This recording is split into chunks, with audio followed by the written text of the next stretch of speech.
Hello बच्चों, VPSC विद्यापीठ में आप सभी का पुनः स्वागत है। और विद्यापीठ अपने कमिटमेंट के अकॉर्डिंग बायोलॉजी के दूसरे खंड यानी बॉटनी वनस्पति शास्त्र से रिलेटेड ऑब्जेक्टिव क्वेश्चंस को लेकर उपस्थित है। इससे पहले वाले वीडियोज में हम लोगों ने जूलॉजी प्राणी शास्त्र से संबंधित मोस्ट इम्पोर्टेंट क्वेश्चंस को बनाया। मेरा विश्वास है इससे बहुत सारे क्वेश्चंस आपके कॉम्पिटिटिव एग्जाम्स में हल होंगे। और अभी हम लोग अब बॉटनी से रिलेटेड कुछ प्राइम क्वेश्चंस को डिस्कस करेंगे, जिसका 100% बेस एनसीईआरटी ही है, क्योंकि दूसरी चीज़ से पढ़ाई करने से बहुत सारे बेनिफिट नहीं होते। तो चलिए हम लोग आज से स्टार्ट करते हैं बॉटनी से रिलेटेड, वनस्पति शास्त्र से रिलेटेड यानी पादप जगत से रिलेटेड क्वेश्चंस को, जिनमें आज का सबसे पहला प्रश्न है कि निम्नांकित में कौन सा हर्ब्स की विशेषता है। हम सभी जानते हैं कि प्लांट को 3 भागों में बांट के देखा गया है। शाक जिसको हर्ब कहते हैं, झाड़ी जिसको श्रब कहते हैं अंग्रेजी में, और पेड़ जिसको ट्री कहते हैं अंग्रेजी में। तो पहला प्रश्न है कि निम्नांकित में कौन शाक हर्ब्स की विशेषता है। तो पहला है कि इनके तने हरे एवं कोमल होते हैं, बिल्कुल सही है। दूसरा है ये सामान्यतया छोटे होते हैं, ये भी सही है, क्योंकि शाक समूह का जो पादप है ये बहुत ऊंचा नहीं होता है, छोटा ही होता है। इनके तने हरे और कोमल होते हैं। और तीसरा है अक्सर इनमें कई शाखाएं नहीं होती, ये बिल्कुल सही है, इनमें बहुत सारे ब्रांचेज नहीं होते हैं।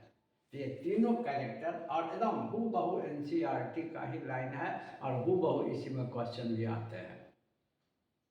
तो ये तीनों सही हैं कि शाक जिनके तने हरे और कोमल होते हैं, ये सामान्यतया छोटे होते हैं, कद बड़ा नहीं होता है, और इनमें बहुत सारी शाखाएं या बहुत सारे ब्रांचेज नहीं होते हैं। तो ये सभी सही हैं, इसीलिए बच्चे लोग इसका आंसर हो जाएगा ये सभी। नेक्स्ट है आपका नेक्स्ट क्वेश्चन है कि निम्नांकित में कौन झाड़ी श्रब्स की विशेषता नहीं है। तो पहला है कि शाखाएं तने के आधार के समीप से निकलती हैं, बिल्कुल सही है। इनकी शाखाएं जो है वो तना के आधार के समीप से ही निकलती हैं। दूसरा है कि तना कठोर होते हैं, बिल्कुल इनके तने शाक के तने कोमल होते हैं, और झाड़ी का तना इनकी तुलना में कठोर होता है, और पेड़ जिसको ट्री कहते हैं इसका तना सबसे कठोर होता है। तो झाड़ी का तना कठोर होता है, तना अधिक मोटे नहीं होते, बिल्कुल सही है। इनके तना पतले होते हैं, ठीक है, और सामान्यतया छोटे भी प्लांट होते हैं। इनके तने पतले होते हैं, एकदम कोमल होते हैं, इनके तने कठोर होते हैं, लेकिन बहुत अधिक मोटे नहीं होते। फिर पेड़ की बात जब करें ट्री की, तो उनके तने काफ़ी मोटे होते हैं, इनके तने काफ़ी मोटे नहीं होते हैं, ये भी सही है। इनमें पुष्प नहीं खिलते, नहीं, ये कैरेक्टर नहीं है। पुष्प खिलना नहीं खिलना ये कैरेक्टर है। पुष्पोद्भिद अपुष्पोद्भिद का इस आधार पर प्लांट को कैटेगराइज उनके आकार के हिसाब से नहीं किया गया है, फिजिकल स्ट्रक्चर के हिसाब से नहीं किया गया है। तो ये गलत है। इनमें पुष्प नहीं खिलते हैं, खिल भी सकते हैं, नहीं भी खिल सकते हैं, ये कोई कैरेक्टर नहीं है। लेकिन ये तीनों कैरेक्टर है, और ये दोनों क्वेश्चंस का जो तीनों कैरेक्टर है ये हूबहू एनसीईआरटी के लाइन को फॉलो करता है, और इसी लाइन में क्वेश्चंस भी हमारे आते हैं। इसीलिए ये बहुत ही महत्वपूर्ण है, और इनका भी आंसर होगा डी, क्योंकि पुष्प नहीं खिलते ऐसा कोई कैरेक्टर इनमें नहीं होता है। इसके बाद है निम्नांकित में सही की पहचान कीजिए। कमजोर तने वाले, देखिए हम सभी जानते हैं कि प्लांट को 3 भागों में बांटा गया है, शाक में, हर्ब में, झाड़ी में, श्रब में, और पेड़ में यानी ट्री के रूप में। इनके अलावे इनसे अलग समूह का एक प्लांट होता है जिनके तने कमजोर होते हैं। वैसे भी हम लोग देखते हैं कि तना की बनावट के आधार पर पादप के दो भाग हो जाते हैं, मजबूत तना वाला पादप और कमजोर तना वाला पादप। तो मजबूत तना वाला पादप उनको कहते हैं जिनको ऊपर चढ़ने के लिए, आगे बढ़ने के लिए किसी सहारे की जरूरत नहीं होती है, किसी सपोर्ट की जरूरत नहीं होती है। बिना सपोर्ट के ही वो अपने ऊपर चढ़ जाते हैं। जैसे आम का पेड़ देखते हैं हम लोग, बरगद का पेड़ देखते हैं हम लोग, तो उनका जो पेड़ है उनको ऊपर बढ़ने के लिए किसी सहारे की जरूरत नहीं होती है। तो मजबूत तना कहलाते हैं, स्ट्रॉन्ग स्टेम वाले पादप कहलाते हैं। और कुछ ऐसे पादप होते हैं जिनका तना काफ़ी कमज़ोर होता है, जिनको ऊपर बढ़ने के लिए किसी न किसी सहारे की ज़रूरत होती है। जैसे कद्दू, करेला वगैरह देखते होइएगा, नेनुआ जो लता वाला प्लांट होता है, जिसका तना कमज़ोर होता है। तो कमज़ोर तना वाला पादप का भी दो कैटेगरी है। तो वही उसी से रिलेटेड क्वेश्चंस है कि निम्नांकित में सही की पहचान कीजिए। कमजोर तने वाले पौधे जो भूमि पर फैल जाते हैं विसर्पी लता, क्रीपर्स कहलाते हैं। तो कमजोर तने वाले जो कुछ पौधे हैं ये ऊपर नहीं चढ़ते किसी के सहारे, बल्कि जमीन पर ही चारों ओर फैल जाते हैं। ऑप्शंस कह रहा है कि कमजोर तने वाले पौधे जो भूमि पर फैल जाते हैं विसर्पी लता, क्रीपर्स कहलाते हैं। बिल्कुल सही है। और दूसरा है कमजोर तने वाले पौधे जो किसी दूसरे पौधे की सहायता से ऊपर चढ़ जाते हैं। तो जैसा कि हमने आपको बताया कि कमजोर तने वाले पौधे जो होते हैं वो दो तरह के होते हैं। एक जो जमीन पर खुद फैलते हैं, ऊपर नहीं चढ़ते हैं, और एक जो किसी के सहयोग से जमीन ऊपर चढ़ जाते हैं, है ना। जैसे मटर वगैरह का प्लांट देखेगा, नेनुआ वगैरह का देखेगा, ऊपर चढ़ जाता है ना। तो जो दोनों कमजोर ही तना वाला है, लेकिन वे कमजोर तने वाले पौधे जो जमीन पर ही चारों ओर फैल जाते हैं वो विसर्पी लता, क्रीपर्स कहलाते हैं। और वे कमजोर तने वाले पादप जो किसी के सहयोग से, किसी अन्य मजबूत तना के सहयोग से ऊपर चढ़ जाते हैं, उन्हें आरोही या अंग्रेजी में क्लाइंबर्स कहते हैं। ये दोनों सही है बच्चे लोग, इसलिए इसका आंसर होगा सी। इसके बाद नेक्स्ट क्वेश्चन है कि पत्तियों में संश्लेषित भोजन पौधों के विभिन्न भागों में किस रूप में संचित होते हैं। तो देखिए क्या है, हम सभी जानते हैं कि पत्ती में भोजन का संश्लेषण होता है, सिंथेसिस जिसको बोलते हैं, जिसको विज्ञान की भाषा में फोटोसिंथेसिस बोलते हैं। तो फोटोसिंथेसिस के थ्रू क्या होता है कि भोजन तो बनता है पत्ती में, लेकिन ये प्लांट के विभिन्न भाग में स्टोर होता है। तो वही क्वेश्चन है कि पत्तियों में संश्लेषित भोजन पौधों के विभिन्न भागों में किस रूप में संचित यानी स्टोर होता है। सेलुलोज के रूप में, फ्रक्टोज के रूप में, काइटिन के रूप में, स्टार्च के रूप में। नहीं, इसका आंसर होगा स्टार्च के रूप में। हालांकि ये सब कार्बोहाइड्रेट ही है, लेकिन मेनली जिस रूप में भोजन संचित रहता है प्लांट के डिफरेंट भाग में, एक्चुअली कार्बोहाइड्रेट के जिस रूप में या जिस फॉर्म में भोजन संचित होता है वो फॉर्म स्टार्च है, जो एक्चुअली आपको पॉलीसेकेराइड है। तो सिंपली कि प्लांट में जो भोजन बनते हैं वो पौधों के विभिन्न भाग में स्टार्च के रूप में, जिसको हम लोग हिंदी में मंड कहते हैं, मंड के रूप में संचित होता है। इसलिए इसका आंसर होगा डी। इसके बाद नेक्स्ट हमारा क्वेश्चन है, जिन पादपों में रेशेदार जड़ फाइबरस रूट होते हैं उनकी पत्तियों में किस प्रकार के शिरा विन्यास देखे जाते हैं। देखिए, आप जब एनसीईआरटी पढ़ते हैं, स्टैंडर्ड बुक को पढ़ते हैं, तो वहाँ बहुत बढ़िया ढंग से मेंशन किए हुए हैं कि जड़ की रचना और पत्ती में जो शिरा विन्यास है उसके बीच समानता देखी जाती है। अब देखिए, अगर पौधे का जड़ अगर मूसला जड़ हो, टैप रूट हो, आप पढ़ते हैं टैप रूट में एक मुख्य जड़ निकलता है, प्राइम रूट, और उसी से सेकेंडरी और टर्शियरी पार्श्व जड़ें, लेटरल रूट्स निकलते चले जाते हैं। तो मूसला जड़ में एक मुख्य जड़ होता है, प्राइमरी रूट, ठीक है। मुख्य जड़ और उसी से पार्श्व जड़ लेटरल रूट्स निकलते चले जाते हैं। और एक होता है फाइब्रस रूट, रेशेदार जड़, जिसमें कोई एक मुख्य जड़ नहीं होता है, एक ही जगह से जो रेडिकल वाला पार्ट है, प्लांट का रेडिकल वाला जो पार्ट है जो जड़ का निर्माण करता है, तो रेडिकल डिफरेंट धागा के आकार में, फाइबर के आकार में बढ़ जाता है। इसको कहते हैं झाखरा जड़ या रेशेदार जड़ या अंग्रेजी में फाइबरस रूट। जैसे आप धान का पौधा उखाड़िएगा, घास का पौधा उखाड़िएगा तो देखिएगा कि फाइबर जैसा, धागा धागा जैसा उसका रूट होता है। तो देखा गया है क्या कि जिस पौधे के जड़ की बनावट मूसला जड़ वाली होती है, यानी मूसला जड़ वाले जो पौधे होते हैं उनकी पत्ती में शिरा विन्यास जिसको कहते हैं वेनेशन, लीफ वेनेशन अंग्रेजी में, यानी पत्ती में क्या होता है कि पत्ती में एगो मिड रीव होता है, बीच वाला जो आधार होता है, और उसके चारों ओर छोटी छोटी शिराएं फैली रहती हैं। हम लोग पत्ती को देखते हैं तो सिंपली एक हम लोग देख सकते हैं, पत्ती को देखते हैं जैसे मिड रीव होता है ना, और इसमें क्या होता है, इसमें डिफरेंट प्रकार के जो शिराएं निकलती हैं, डिफरेंट प्रकार की शिराएं निकलती हैं, है ना। फिर एक पत्ती आप ले लें सामान्य में, जैसे इसमें ऐसे ऐसे देखें मिड रीव से ऐसे ऐसे शिरा निकला हुआ है, तो शिरा जो निकला हुआ रहता है, अगर शिरा जो मिड रीव से मैंने मुख्य मिड रीव से मध्य शिरा से जो अन्य शिराएं निकलती है, अगर वो जाली का रूप ले लिया तो वो जाली का रूप कहलाएगा, जो अंग्रेजी में कहलाता है रेटिकुलेट वेनेशन।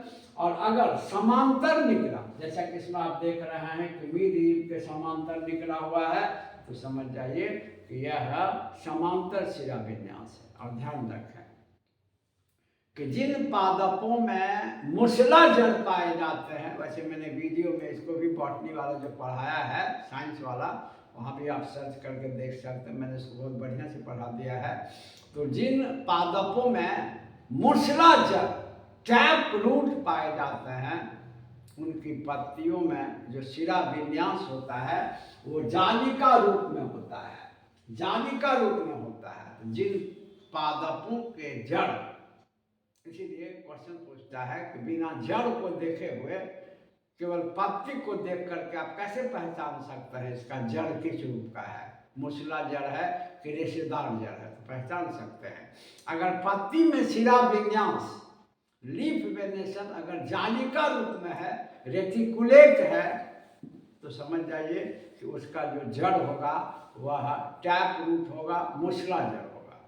और अगर पत्ती का शिरा विन्यास समांतर है, इस रूप में देख रहे हैं आप अगर है, तो समझ जाइए समांतर को और बढ़िया ढंग से आप ऐसे समझिएगा, ऐसे में कंफ्यूजन, जैसे घास का जो होता है ना, घास का देखिएगा, घास का जो होता है ये पत्ता, यहाँ पर देखिएगा मिड रीव है और इसमें समांतर देखेगा कि समांतर शिरा विन्यास होता है, समांतर यानी मिड रीव के समांतर। और जालिका रूप को और बढ़िया से देखिए तो जालिका रूप में आप ऐसे देख सकते हैं कि मिड रीव के चारों ओर जाली जैसा, मिड रीव के चारों ओर जाली जैसा शिरा का रचना होता है, जाली जैसा शिरा का रचना होता है, जिसको जालिका रूप कहते हैं, रेटिकुलेट कहते हैं। तो याद रखें, काफी कॉमन क्वेश्चन और काफी महत्वपूर्ण है। अगर पत्ती का शिरा विन्यास, लीफ वेनेशन अगर जालिका रूप का है, उस पादप का जड़ निश्चित रूप से मूसला जड़ होगा। और अगर पत्ती में समांतर शिरा विन्यास है, पैरेलल वेनेशन है, तो समझ जाइए उसका जड़ जो होगा वह रेशेदार होगा। तो क्वेश्चन देखिए पूछ रहा है कि जिन पादपों में रेशेदार जड़ होते हैं उनकी पत्तियों में किस प्रकार के शिरा विन्यास देखे जाते हैं। तो क्लियर है कि जिनके जड़ मूसला जड़ होते हैं, टैप रूट होते हैं, उनमें जालिका रूप देखा जाता है, रेटिकुलेट वेनेशन देखा जाता है। और जिन पत्तियों में समांतर शिरा विन्यास है उनमें उनके जड़ रेशेदार होते हैं। तो क्वेश्चन रेशेदार पूछ रहा है जड़, तो समांतर शिरा विन्यास इसका आंसर होगा, यानी इसका आंसर बी होगा। इसके बाद अगला प्रश्न है कि किस समूह के पादप में श्वसन मूल रेस्पिरेटरी रूट की विशेषता देखी जाती है? देखिए बच्चा लोग, श्वसन मूल जो होता है रेस्पिरेटरी रूट, या कभी कभी अंग्रेजी में इसको रेस्पिरेटरी ओरिजिन भी बोलते हैं।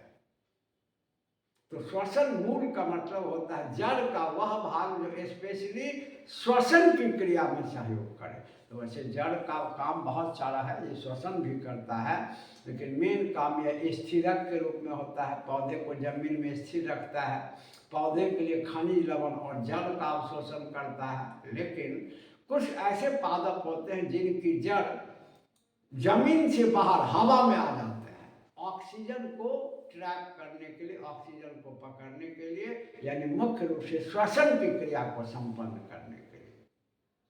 क्यों भाई? तो होता क्या है कि कुछ पादप ऐसी मिट्टी में उगते हैं जिनमें ऑक्सीजन की कमी होती है, और प्लांट को रेस्पिरेशन में ऑक्सीजन चाहिए। तो ऐसे पादपों के जो रूट हैं, जड़ हैं, वो जमीन से बाहर हवा में आ जाते हैं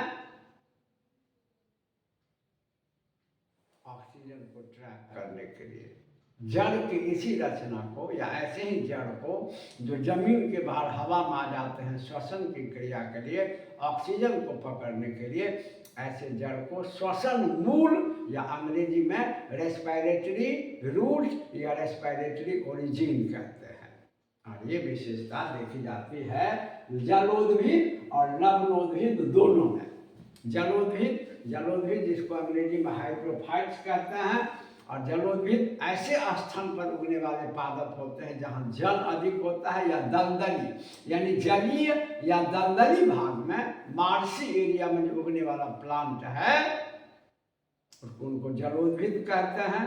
और ऐसे भी मिट्टी में ऑक्सीजन की कमी होती है, इनका भी जड़ बाहर आ जाता है, यानी श्वसन मूल इनमें भी होता है। और लवणोद्भिद हेलोफाइट्स जिसको अंग्रेजी में कहते हैं, लवणोद्भिद ऐसे प्लांट को कहते हैं बच्चा लोग जो वैसी मिट्टी में उगते हैं जहाँ लवण की मात्रा यानी नमक यानी सॉल्ट की मात्रा अधिक होती है, खास करके समुद्र के किनारे दलदली भाग में, क्योंकि समुद्र के जल में लवण की मात्रा अधिक होती है। तो समुद्र के किनारे डेल्टाई भाग में या दलदली भाग में जो उगने वाले पादप हैं वो लवणोद्भिद होते हैं। और ऐसे मिट्टी में भी चूँकि ऑक्सीजन की कमी होती है, अतः इनकी भी जड़ें जमीन से ऊपर हवा में आ जाती हैं श्वसन के लिए। तो इनमें भी श्वसन मूल की विशेषता देखी जाती है। तो श्वसन मूल की विशेषता जलोद्भिद और लवणोद्भिद दोनों में देखी जाती है। इसका आंसर हो जाएगा दोनों। इसके बाद क्वेश्चन है कि निम्नांकित में कौन तना का उदाहरण नहीं है? देखिए, हम अपने दैनिक जीवन में तना और जड़ को जो डिसाइड करते हैं वो इस आधार पर कि कौन सा भाग जमीन के अंदर है और कौन सा भाग जमीन के ऊपर है। तो पौधा का जो भाग जमीन के अंदर होता है उसे हम लोग दैनिक जीवन में एवरीडे लाइफ में जड़ कह देते हैं, रूट कह देते हैं, और जो भाग ऊपर होता है उनको हम लोग स्टेम कहते हैं। लेकिन ये कॉन्सेप्ट गलत है, दैनिक जीवन का कॉन्सेप्ट विज्ञान में लागू नहीं होता। एक्चुअली क्या होता है कि रचना के आधार पर होता है। प्लांट का वह भाग जिसमें जगह जगह नोड पाए जाते हैं, गांठ पाए जाते हैं, वो तना कहलाते हैं, चाहे वो जमीन के अंदर हो चाहे जमीन के बाहर हो। और रूट में नोड नहीं होता है, ये मुख्य पहचान, और भी पहचान है। लेकिन ये स्टेम में, तना में नोड और इंटरनोड दोनों होते हैं और रूट में नहीं होते हैं। इस आधार पर मेनली पहचाना जाता है। इनमें कौन तना का उदाहरण नहीं है? तो आलू, प्याज, अदरक, ये तीनों तना है, तीनों स्टेम है, और तीनों में आप देखिएगा नोड होता है। जगह जगह बर्ड्स होते हैं, कलियाँ भी होते हैं। जैसे आलू में जो बर्ड होता है उसको आलू का आँख बोलते हैं। हमने शॉर्ट वीडियो में इस पर भी एक क्वेश्चन जारी कर दिया है, कौन तना कौन जड़ और क्या उसको कहा जाएगा। काफ़ी पूछे जाते हैं क्वेश्चन। विद्यापीठ हमेशा उपयोगी चीज़ को ही अपलोड करता है जो आपके लिए काफ़ी लाभकारी होता है। तो इनमें आलू, प्याज, अदरक ये तीनों तना है, और मूली जड़ है, यानी गाजर, मूली, शलजम, चुकंदर, ओल ये सब जड़ है। तो कहता है कि तना नहीं है, तो मूली नहीं है, मूली जड़ का उदाहरण है। इसके बाद अगला प्रश्न है कि निम्नांकित में कौन पुष्पों के गुच्छ के उदाहरण, मतलब सिंगल फ्लावर नहीं है, ये ग्रुप्स ऑफ फ्लावर्स हैं। तो गेंदा, सूरजमुखी, गुलदाउदी, ये सभी सिंगल फ्लावर नहीं है, ये ग्रुप्स ऑफ फ्लावर हैं। ये भी एनसीईआरटी का ही एग्जाम्पल है, इसका आंसर हो जाएगा ये सभी। और लास्ट क्वेश्चन है आज के एपिसोड का कि पौधे के किस भाग में अवर्णी लवक ल्यूकोप्लास्ट पाए जाते हैं। हम लोगों ने पिछले वीडियो में भी डिस्कस किया है कि प्लांट में 3 तरह के लवक यानी प्लास्टिड्स पाए जाते हैं। हरित लवक जिसको अंग्रेजी में क्लोरोप्लास्ट कहते हैं, वर्णी लवक जिसको अंग्रेजी में क्रोमोप्लास्ट कहते हैं, अवर्णी लवक जिसको अंग्रेजी में ल्यूकोप्लास्ट कहते हैं। तो प्लांट का जो हरा भाग है, ग्रीन पार्ट, वहाँ क्लोरोप्लास्ट पाया जाता है। हरित लवक इसी में क्लोरोफिल होता है। हरा रंग को छोड़कर प्लांट का अन्य जितना भी कलरफुल भाग है, जो फ्लावर होता है मेनली, कुछ फ्रूट्स भी होते हैं, तो ग्रीन कलर को छोड़कर अनदर कोई भी कलर होता है प्लांट में, तो वहाँ पर क्रोमोप्लास्ट होता है, वर्णी लवक। और प्लांट का वह भाग जो कलरलेस है, जहाँ कोई कलर नहीं है, जैसे रूट वगैरह का भाग जनरली अपवाद को छोड़ दें तो वो कलरलेस होता है, तो प्लांट का वह भाग जो कलरलेस है, वहाँ पर अवर्णी लवक, नाम ही से स्पष्ट है, अवर्णी, जिसका कोई वर्ण, कोई रंग या कोई कलर नहीं हो, अवर्णी लवक कहलाता है। तो अवर्णी लवक जो होता है वो प्लांट के कलरलेस भाग में होता है। ये ल्यूकोप्लास्ट, क्लोरोप्लास्ट प्लांट के हरा भाग में होता है, और क्रोमोप्लास्ट प्लांट के ग्रीन कलर को छोड़ के अनदर जो भी कलर होते हैं उनमें क्रोमोप्लास्ट उपस्थित होते हैं। तो आपसे ये क्वेश्चन अराइज किए हुआ है कि किस भाग में अवर्णी लवक होता है। अवर्णी लवक प्लांट के उस भाग में होता है बच्चा लोग जो कलरलेस होता है। इसका आंसर हो जाएगा आपको, क्षमा करें, इसका आंसर हो जाएगा रंगहीन भाग में। इसका आंसर हो जाएगा रंगहीन भाग में। तो इसका आंसर हो जाएगा बच्चा लोग सी, है ना।